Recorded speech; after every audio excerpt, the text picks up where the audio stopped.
ఓం నమో వెంకటేశాయ. శ్రీ విష్ణు సహస్రనామ మాధుర్యం ధారావాహిక శీర్షిక 42వ ఘట్టాన్ని దాటి 43లోకి ప్రవేశించబోతోంది.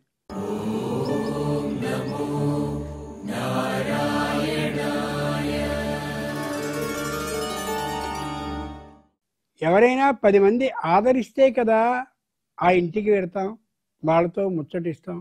శ్రీ మహావిష్ణు అనుగ్రహం ఉంది కాబట్టే ఈ కార్యక్రమం అలా అవిచ్ఛిన్నంగా నిరంతరాయంగా కొనసాగుతూ ఉంది.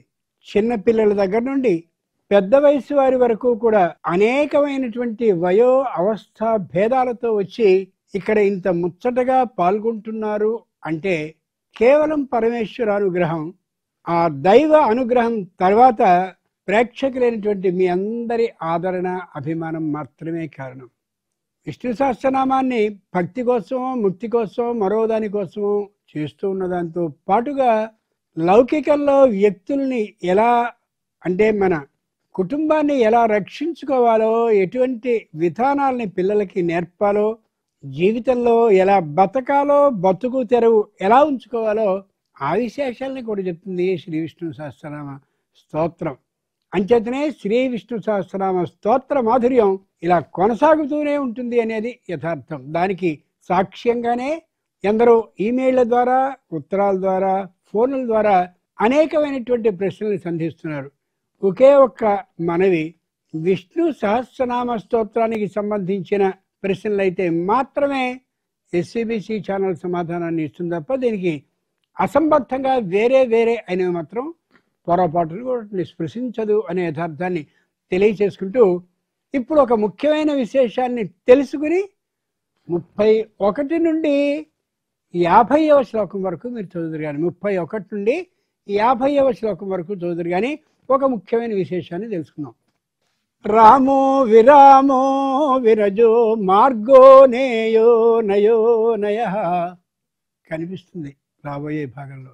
రామో విరామో విరజో మార్గో నేయో నయో నయ.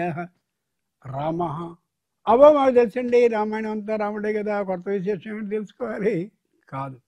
చిత్రం ఏంటంటే ఎవరైనా ఒక ఉద్యోగం చేస్తే ఉద్యోగం అతడు విరమించిన తర్వాత అతన్ని గురించి ఆలోచించుకుంటూ ఉంటే అబ్బో అతడు గొప్పవాడు కాబట్టి అనుకుంటాం. 4-5 ఏళ్ళు అయిన తర్వాత కూడా ఆయన ఉన్నట్టుగానే ఆ కార్యాలయాన్ని నడిపిస్తూ ఉన్నట్టయితే తరువాతి వాడు ఆయన ఛాయలో నడిపిస్తున్నానండి అంటాడు. ఆ ముందు వ్యక్తి అంత గొప్పవాడు. అలా అందరూ కూడా అలాగే అన్నట్టయితే ఎంత గొప్పవాడు ఆ మూల పురుషుడు. అంచేత ఏ శ్లోకం నీకు చాలా ఇష్టమైంది, 1000 నామాలు విష్ణు సహస్రనామంలో విని చదవలేకపోయినట్టయితే, చదవకపోయినట్టయితే, చదివే శక్తి స్తోమత లేకపోయినట్టయితే దేన్ని చదివితే బాగుంటుంది? ఏది విష్ణు సహస్రనామ స్తోత్రము చదివినటువంటి 1000 నామాలు చదివిన ఫలితం వస్తుందని అడిగితే పార్వత్యువాచ కేనోపాయేన లఘునా విష్ణోర్నామ సహస్రకం పఠ్యతే పండితై నిత్యం శ్రోతుమిచ్చామ్యహం ప్రభో. పార్వతీదేవి అడిగింది శంకరుణ్ణి. వెంటనే శంకరుడు రేపు చెప్తానల్లా చదువుకోలా. శ్రీరామ రామ రామేతి రమే రామే మనోరమే సహస్రనామ తత్తుల్యం రామనామ వరాననే. చాలా మంది ఎలా చదువుతారంటే శ్లోకం శ్రీరామ రామ రామేతి. తప్పు. ఎప్పుడైనా సరే సంస్కృతంలో శ్లోకం ఎక్కడ అక్షరం ఎంతతో ఉందో అలాగే చదవాలి. శ్రీరామ రామ రామేతి రమే రామే మనోరమే. రమే అంటే అందంగా ఉన్నటువంటి పార్వతి, రామే మనోరమే మనసుకి ఆనందాన్ని కలిగించేటువంటి రాముడున్నాడే, ఆ మహానుభావుని గురించి తెలుసుకోవాలంటే శ్రీరామ రామ రామ ఇది శ్రీరామ రామ రామ అని ఒక్కసారి చదివినట్టయితే సహస్రనామ తత్తుల్యం. ఆ శ్రీరామ రామ రామేతి అనే ఆ చిన్న ముక్క చాలు. తత్ ఆ చదవబడ్డది సహస్రనామ తుల్యం, 1000 నామాలు చదివినటువంటి ఫలితాన్ని ఇస్తుందని.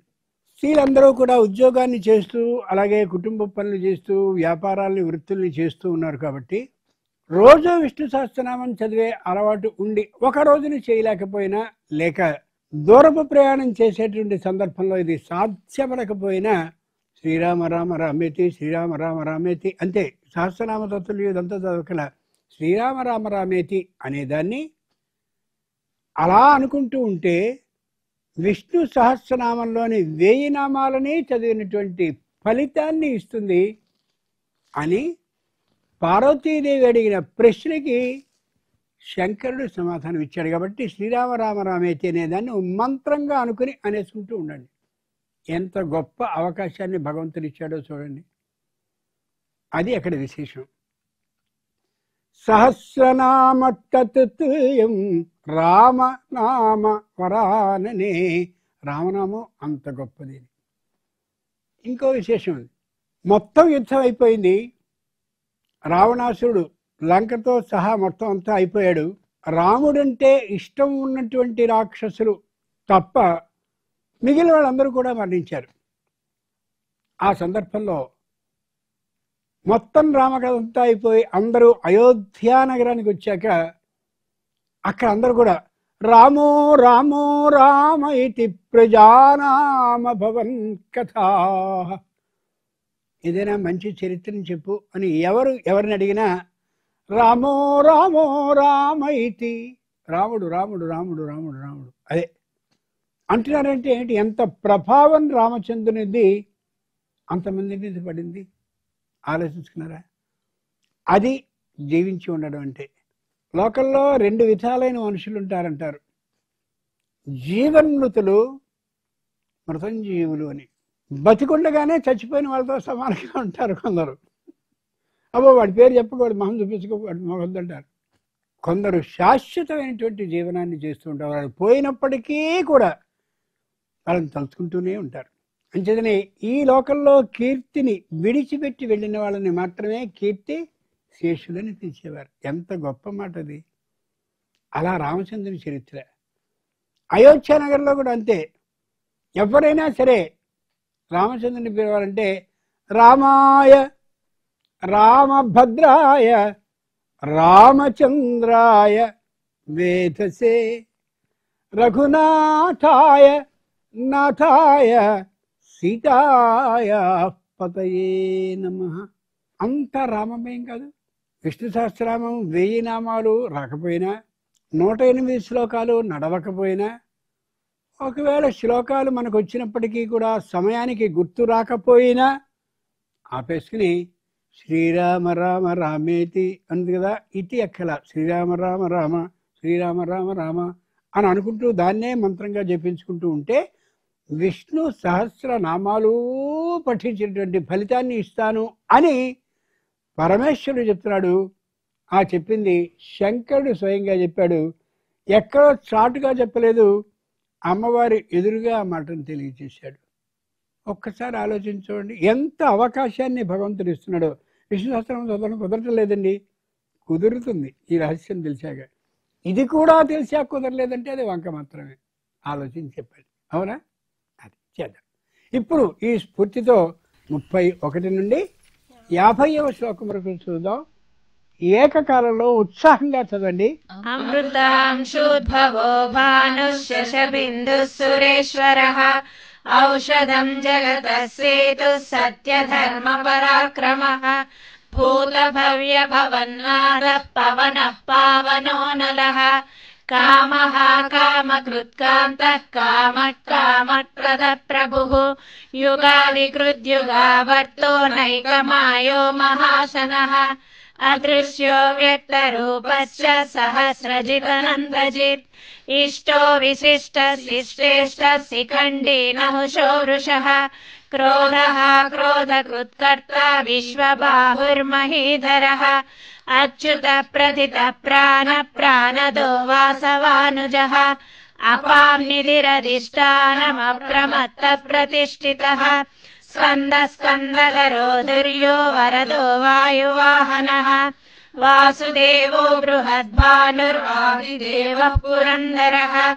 అశోకస్తారణస్తారः శూరः శౌరిర్జనేశ్వరः అనుకూలశ్చ తావర్తః పద్మీ పద్మనివేక్షణः పద్మనాభోరవిందాక్షः పద్మగర్భः శరీరభృత్ మహర్షిరుద్ధో వృద్ధాత్మా మహాక్షో గరుడధ్వజः అతులశ్చరభో భీమः సమయజ్ఞో హవిర్హరిः సర్వలక్షణలక్షణ్యో లక్ష్మీవాన్ సమితింజయः విక్షరో రోహితో మార్గో హేతుర్దామోదరः సహः మహీధరో మహాభాగో వేగవానమితాసనः ఉద్భవక్షోభనో దేవ శ్రీగర్భः పరమేశ్వరः కరణం కారణం కర్తా వికర్తా గహనో గుహః వ్యవసాయో వ్యవస్థానः సంస్థానస్థానదో ధ్రువः పరర్ధిః పరమస్పష్టः స్తుష్టः పుష్టः సుభేక్షణः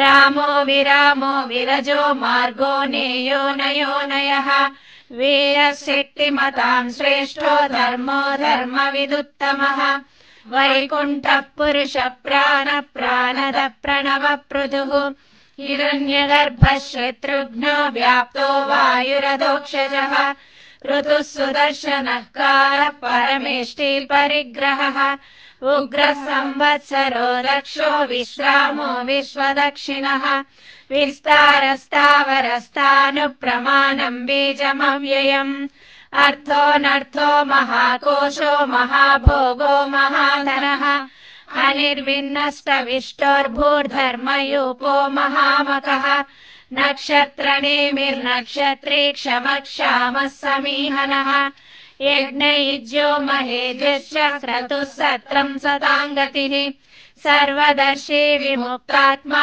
సర్వజ్ఞో జ్ఞానముత్తమం సుబ్రతః సుముఖः సూక్ష్మः సుఘోషः సుఖదः సుహృత్ మనోహరోజితः క్రోధో వీరబాహుర్విదారణः స్వాపనः స్వవశో వ్యాపీ నైకాత్మా నైకకర్మకృత్ వత్సలో వత్సలో వత్సీ రత్నగర్భో ధనేశ్వరः. చాలా చక్కగా చదివారు 31 నుండి 50 వరకు. వీటిలో ఒక నామాన్ని గురించిన విశేషాన్ని మనం తెలుసుకుందాం. రామో విరామో విరజో మార్గో నేయో నయో నయః కదా. శక్తిమతాం శ్రేష్ఠః అదో నామం. మంచి శక్తి కలిగినటువంటి వాళ్ళలో శ్రేష్ఠుడు అని. శక్తి అనేది శరీరానికి ఉంటుంది, శక్తి అనేది బుద్ధికి ఉంటుంది. శారీరకమైనటువంటి శక్తి వయసు పెరిగే కొద్దీ తగ్గుతూ ఉంటుంది. బుద్ధిపరమైన శక్తి అనేది వయసు పెరుగుతూ ఉన్న కొద్దీ పెరుగుతూ ఉంటుంది. ఆ పెంచుకోగలిగినట్లయితే ఈ విష్ణు సహస్రనామాన్ని మళ్ళీ ఆ దృష్టితో చూస్తే అబో కొత్త విషయం తెలిసిందే అనుకుంటాం. అందుకనే అన్ని వ్యాఖ్యానాలు రాగలగడానికి కారణం ఆ బుద్ధి శక్తి పెరుగుతూ ఉన్నటువంటి సందర్భంగా చేసుకోవడం. శరీరం పెరగాలి అంటే రుచికరమైనటువంటి భోజనాన్ని ఒకటే కాకుండా మారుస్తూ మారుస్తూ తినాలి. అలాగే బుద్ధి శక్తి కూడా పెరగాలి అంటే ఒకే దృష్టిలో కాకుండా చూస్తూ ఉండాలి. ఒకే దృష్టిలో కాకుండా అదే దాన్ని చూస్తూ ఉన్నట్టయితే తెలుసు మనకి. అంతే కదా. చూద్దాం. రామచంద్రుడు ఎవరైతే ఉన్నారో ఆయన చాలా గొప్ప ధర్మాత్ముడు అని మనం అందరం అనుకుంటూ ఉంటాం, తెలుసు మనకి. కానీ రాముడిని ఎవరైనా వెళ్ళి నువ్వెవరివి అని అడిగితే నేనండి ఆత్మానం మానుషం మన్యే రామం దశరథాత్మజం. మా నాన్న పేరు దశరథుడు, నేను మనిషిని అంటాడు ఆయన. ఎవరైనా అంటారా? చిన్న నువ్వెవరు అని అంటే ఇంత చదువుతాడు, చివరికి మాజీ అంటాడు. ఇంత చెప్పాక తనని తాను తగ్గించుకోవడం అనేది ఎప్పుడు ఎక్కడ ప్రపంచంలో కనిపించదు మనకి. ఆత్మానం మానుషం మన్యే. అహల్యాదేవికి శాపమోక్షం ఇచ్చాడు. సిద్ధాశ్రమంలో ఋషులందరికీ దర్శనాన్ని ఇచ్చాడు. అంత బ్రహ్మాండమైనటువంటి ఆ శివశక్తి మొత్తం నిండినటువంటి ఆ దేవరాతుని విల్లు ఏదుందో దాంట్లో విల్లు ఏదైతే ఉందో ఆ వింటిలో బాణాన్ని ఎక్కుపెట్టుంటే విరవగలిగిన పైపని చేశాడు. పరశురామునికి సంపూర్ణ గర్వ భంగాన్ని చేసి విష్ణుచాప శక్తిని లాగేశాడు. ఇలా అనేకమైన పనులు చేసిన వాడిని నువ్వెవరు అడిగితే నేను మా నాన్న పేరు దశరథుడు, నేను మనిషిని. ఎంత గొప్ప! ఈ పక్కన ఉన్న ఆయన ఎవరు అడిగితే పుత్రౌ దశరథశ్యావాం భ్రాతరౌ రామ లక్ష్మణౌ. దశరథుడికి 2 పిల్లలు, నేను రాముడిని తెలుసుగా, వీడి పేరు లక్ష్మణుడు. ఇంతే. పోనీ రాముడు లక్ష్మణుడు ఒక తల్లి పిల్లలు కాదుగా. లక్ష్మణుడు అదేంటి అన్నయ్య మరీ నన్ను తగ్గిస్తున్నావు, నన్ను నేను చెప్పుకుంటాను అన్నాడు ఆయన. పూర్వపు ఇతిహాస పురాణాలు చదువుకుంటే మన గురించి మనం తక్కువ చేసి చెప్పుకోవడం అనేది అర్థమవుతుంది. అప్పుడు నిజంగా అతనిలో శక్తి మనకి బయటపడుతుంది. ఎప్పుడైనా సరే పురాణ ఇతిహాసాలని మీరు చదవండి, లేదా చెప్పే చోట వినండి, మీ పిల్లలకి అర్థమయ్యేలా మీ భాషలో మీరు చెప్పండి. వాళ్ళు అలా చేయండి. అలా ఎక్కడైనా సరే మీరు ఎంతెంత గొప్పవాళ్ళైనా సరే ప్రయతిష్యే, నేను ప్రయత్నం చేస్తాను అంటాడే తప్ప చేస్తాను అన్నాడు. ఆంజనేయ స్వామి ఉన్నాడే, సుందరకాండ ప్రారంభంలో ఎగురుతావా, నేను తప్ప ఇంకెవరో ఎగరలేరు అనలేదు ఆయన. అస్సలు అలా. శక్తిమంతుడు ఎప్పుడూ కూడా ఎలా ఉంటాడు, భయపడుతూ నిదానంగా ఉంటాడు. శక్తి లేనివాడు విపరీతంగా ఎగురుతూ ఉంటాడు. భారతంలో మనకు ఉత్తర కుమారుడు సాక్ష్యం కదా. పురాణంలో మన జీవితంలో లేని వాళ్ళు అందరూ కనిపించే వాళ్ళు అందరూ కనిపిస్తారు. అలా ఆలోచిస్తే ఎంత ఆనందంగా ఉంటుంది. అది చిత్రం ఏంటంటే తనని ప్రశంసించే వాళ్ళు అందరూ చుట్టూరు ఉంటారు. రాముడి గురించి లక్ష్మణస్వామిని నువ్వు చెప్పబోయా మీ అన్నయ్య గురించి అంటే, నా గురించి నేను కాదుగా, ఖచ్చితంగా చెప్తాను. చెప్పడం మామూలు మాటలతో చెప్పను, క్రియాత్మకంగా పని ద్వారా చూపిస్తాన్ని. ధర్మాత్మా సత్యసంధశ్చ రామో దశరథిర్యది పౌరుషే చ ప్రతిద్వంద్వశ్చర ఏనం జహి రావణిం. రావణాసుడు కొడుకున్నాడే ఇంద్రజిత్ అనేవాడు, వాడు ఎదురుగా బాణాలు వేస్తున్నాడుగా. మా అన్నయ్యనటువంటి రామచంద్రుడే ధర్మాత్ముడైతే, మాట తప్పని వాడే గనుక అయ్యున్నట్టయితే, ఓ విడువబడే బాణమా ఆ ఇంద్రజిత్తుని చంపు అని వేశాడు, వాడు చచ్చాడు. అర్థమైందా? క్రియాత్మకంగా చేయడం అది శక్తి అంటే. నువ్వెవరు, నేను మనిషిని, మా నాన్న పేరు దశరథుడు, ఈయన ఆయన చూపించాడు క్రియాత్మకంగా. మన గురించి పక్కవాడు చెప్పాలి తప్ప మన గురించి మనం చెప్పుకోకూడదు. ఇది నేర్చుకుంటే ఎంత బాగుంటుందండి. చాలామంది ఏంటంటే నేను కొద్దిగా చెప్పుకోదలుచుకున్నాను అని చెప్పకుండా నేను అంతవాడిని ఇంతవాడిని ఇంతవాడిని అంతవాడిని చెప్పేసుకుని ఉంటారు. మామూలుగా ఉపన్యాసాలు వాటిలో కూడా చాలా కష్టంగా ఉంటూ ఉంటారు. చిన్నప్పుడు మాట ఉండేది, తన్ని తాను పొగుడుకుంటే తన్నుకున్నట్టు ఉంటుంది అని. కనీసం జ్ఞానము బుద్ధి ఉండద్దు, చెప్పుకోకూడదు. పక్క వాళ్ళు చెప్పాలి, ఆయన ఇలా మామూలుగా మాట్లాడతాడు కానీ ఎంత గొప్పవాడో తెలిసినా అని వాళ్ళు చెప్పాలి. ఋషులందరి దగ్గరికి వెళ్ళి రామచంద్ర ఇలాంటివాడు అంటే ఆయన సామాన్యుడు కాదు. ఎవరు ఏ దృష్టితో ఆయన్ని చూస్తే ఆయన అలా కనిపించేంతటి పరమోత్తముడు అని అనడమే కాకుండా, ఆయన మాకు దర్శనాన్ని ఇచ్చిన తర్వాత తపస్సుల్ని మేము మానేశాం అన్నాడు. అదేమిటి తపస్సులు మానేయడం ఏమిటి? అవునయ్యా, మేము తపస్సు చేసింది చేసింది చేసింది చేసింది ఎందుకోసం? రామ దర్శనం కోసం. మేం చేసిన తపస్సు సరైనది, ఉత్తమమైనది, రాముని చూడ్డానికి సరిపోయినంత అర్హత కలిగినది అని ఎవరో నిరూపించరా. ఆయనే వచ్చి స్వయంగా మేమున్న చోటికి ఆయన వచ్చాడు, మేము వెళ్ళడం కాదు, మేమున్న చోటికి ఆయన వచ్చాడు.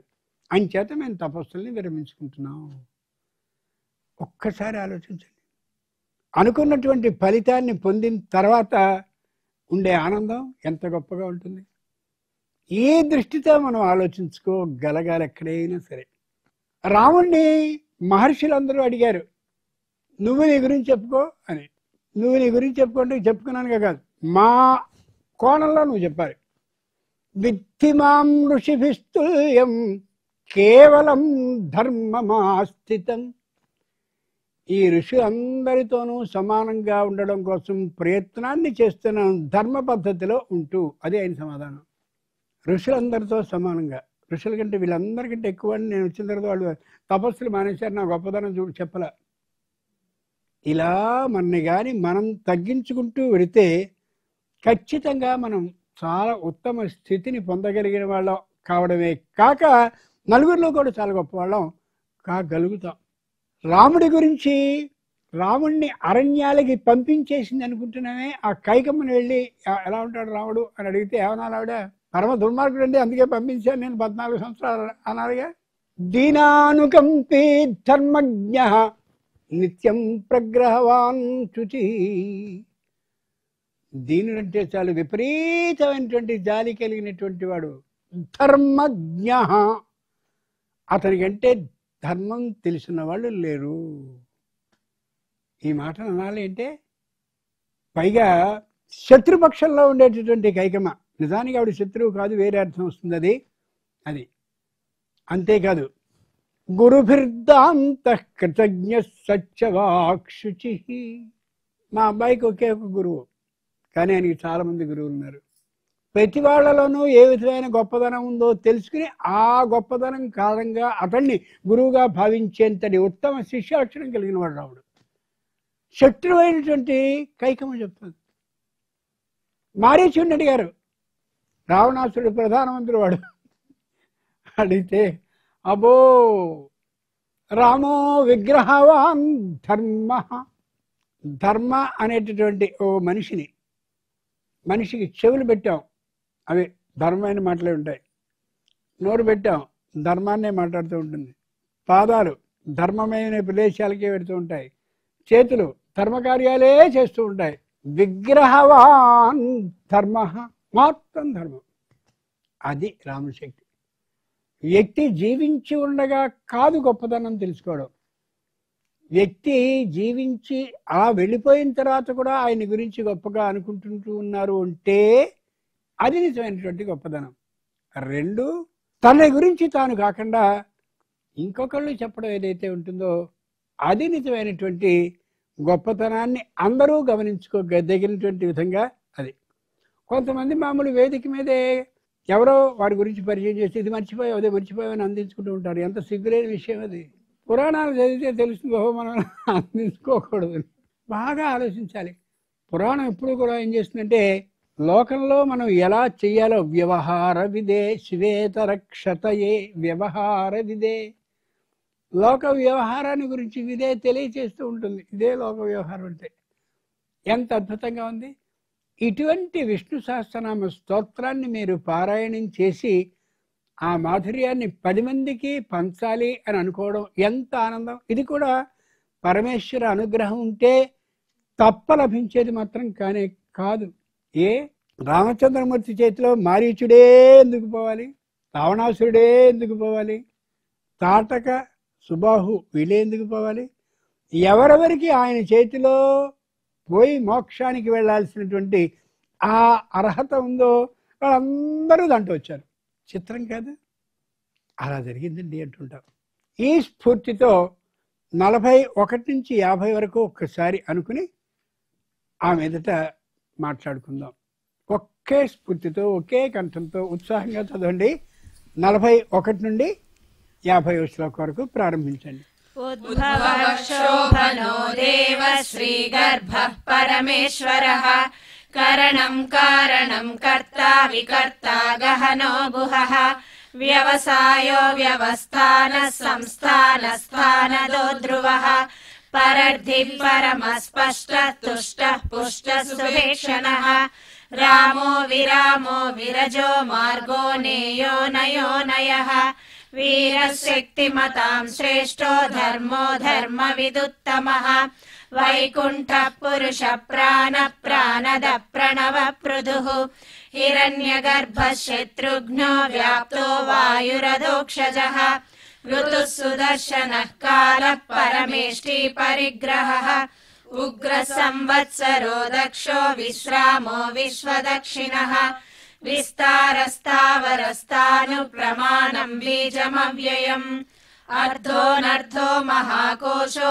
మహాభోగో మహాధనః అనిర్విన్న స్వవిష్టోర్భూర్ధర్మయూపో మహామకః నక్షత్రణేమిర్నక్షత్రే క్షమక్షామः సమీహనः యజ్ఞయుజ్యో మహేజస్య క్రతుః సత్రం సతాం గతిః సర్వదర్శీ విముక్తాత్మా సర్వజ్ఞో జ్ఞానముత్తమం సువ్రతః సుముఖः సూక్ష్మः సుఘోషः సుఖదः సుహృత్ మనోహరో జితక్రోధో వీరబాహుర్విదారణः స్వాపనः స్వవశో వ్యాపీ నైకాత్మా నైకకర్మకృత్ వత్సరో వత్సలో వత్సీ రత్నగర్భోధనేశ్వరः.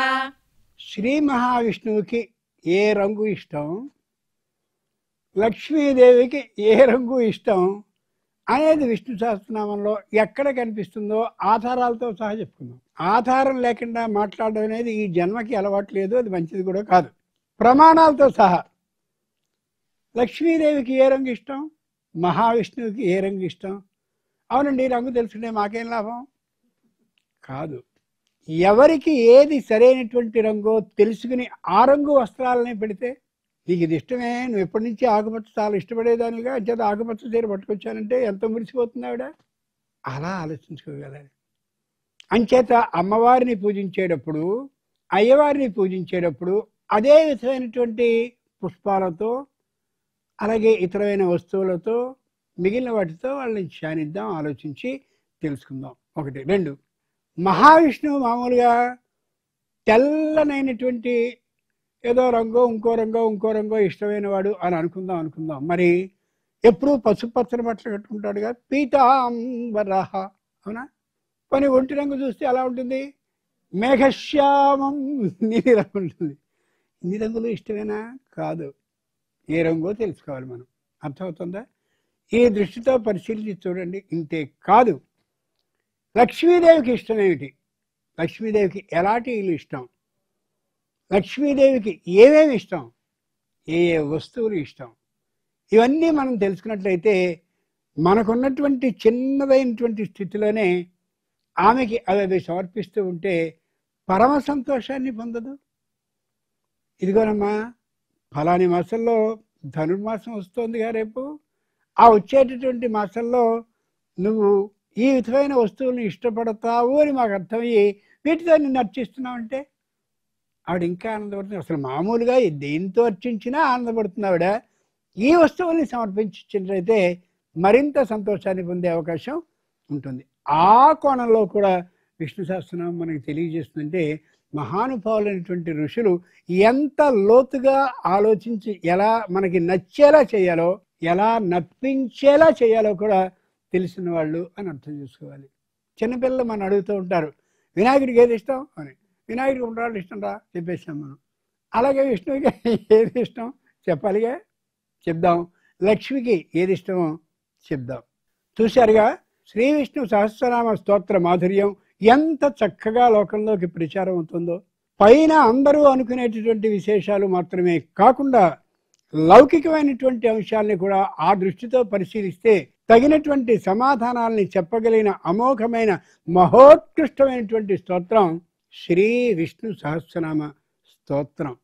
ఆ స్తోత్రాన్ని మధురాతి మధురంగా క్రోలుతున్నటువంటి ప్రేక్షకులైన మీ అందరికీ కూడా ప్రత్యేకమైనటువంటి ధన్యవాదాలని తెలియజేస్తూ, అభివందనాలని అందిస్తూ, శ్రీ విష్ణు సహస్రనామ స్తోత్ర మాధుర్యం ఘట్టం 43 దాటి 44లోకి అడుగు పెడుతోంది అనే ఆనందాన్ని వ్యక్తీకరించుకుందాం. ఓం నమో వెంకటేశాయ.